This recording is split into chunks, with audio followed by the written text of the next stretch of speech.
Hey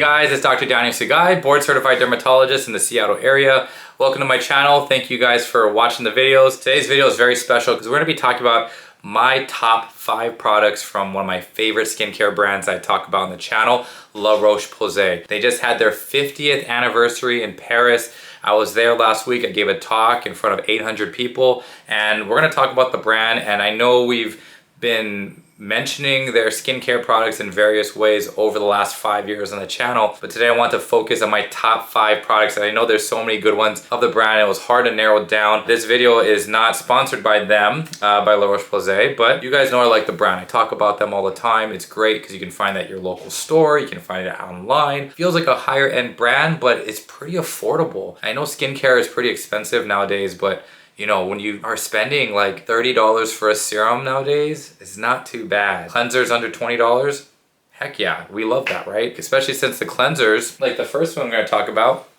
lasts you a long time. This bottle will take a while to go through because a little goes a long way. So let's jump into the list now that I have this in my hand. The first step of your routine in the morning could be cleansing your face. If you have oily skin, combination skin, meaning you have an oily T-zone, oil, forehead, nose, chin, and dry cheeks, that's combination skin, and that's my skin type. So I like a foaming cleanser that will help pick up excess oil.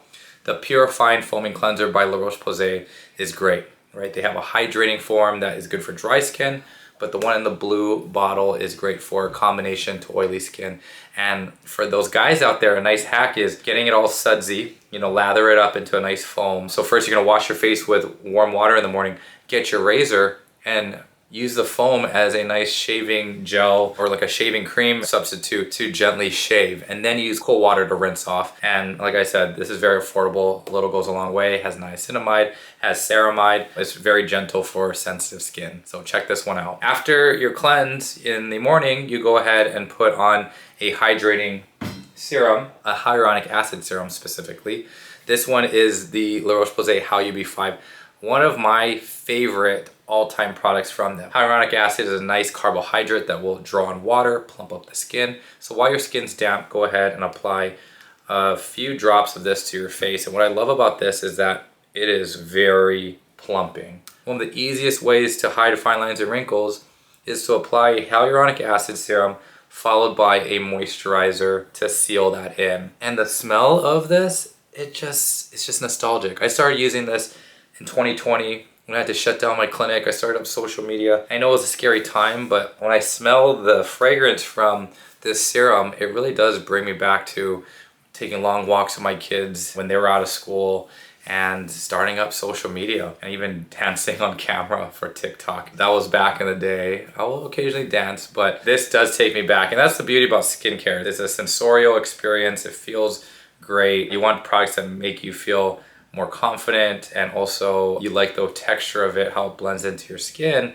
but also smells and scents, fragrances. Now, if you have a known sensitivity to fragrance, you would obviously avoid this hyaluronic acid serum and go with, say, Vichy Mineral 89, but Vichy isn't as plumping as this. I feel like this is one of the most hydrating, plumping serums out there. And when I go to Paris, I even get a big bottle of it. So check that one out. After this, you would moisturize or get a moisturizer with SPF. And I've talked about the Tolerian Double Repair UV SPF 30 so much in the last few months. So that's a nice moisturizer you can apply over this with sunscreen. You can also consider a dedicated sunscreen. This is the Anthelios Melt-In Milk sunscreen that's SPF 60. What I love is that it's water resistant and is very lightweight. So no white cast with this.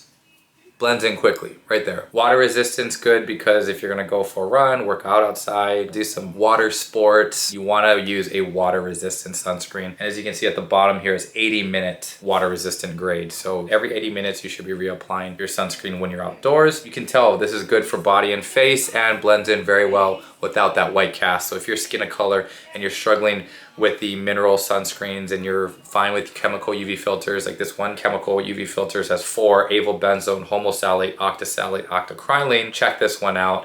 If you're in Hawaii, they don't like chemical UV filters, but they've banned oxybenzone and octinoxate. They're not in this. Their legislation might go after the other UV filters. For now, this is not banned for sale in Hawaii, okay, my home state. So check that one out. If you have very dry skin or eczema, atopic dermatitis, so common in today's world, a lot of kids and adults have that, you can check out their Lipikar Balm AP+ or AP+M, and one of my favorite moisturizers out there. So we'll put a thumbnail of the AP+M as well. That's one of my favorite body moisturizers, especially for my patients with eczema or atopic dermatitis. A lot of times I'm giving them prescription topical medicines or even systemic medications that are pills or injectables. And they can be IL-4 and IL-13 biologics or JAK inhibitors. And La Roche-Posay, what I love about them is that they always answer the why. Why do I recommend their skincare products to my patients? They will back it up with evidence, data, research, and they found that by using this moisturizer, especially the AP+M, which I don't have in my hand, that will work on not just the skin barrier, but the skin's microbiome, the bacteria that kind of hangs out on your skin,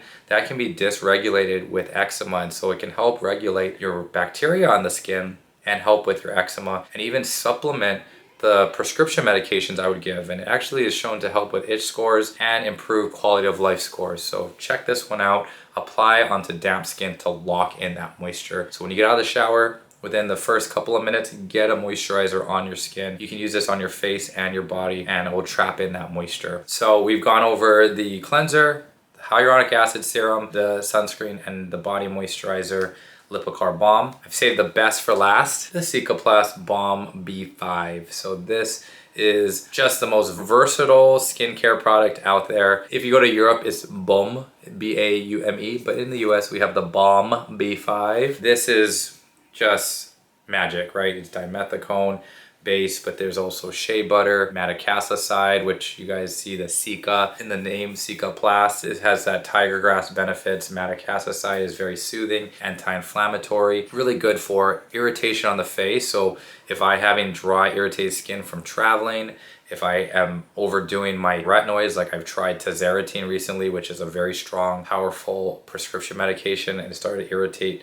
my skin on the cheekbones, I just put a small amount on the cheekbones, and it's just soothing. I've never had this burn or sting my skin, even if it was raw. So even if you have chafed raw skin in the folds, you have a baby who has GI issues and is going through a bout of a GI illness and is having lots of loose stools, and the poor baby's bottom is getting inflamed, chafed, raw, you could actually use Cicaplast Balm on the bottom, okay?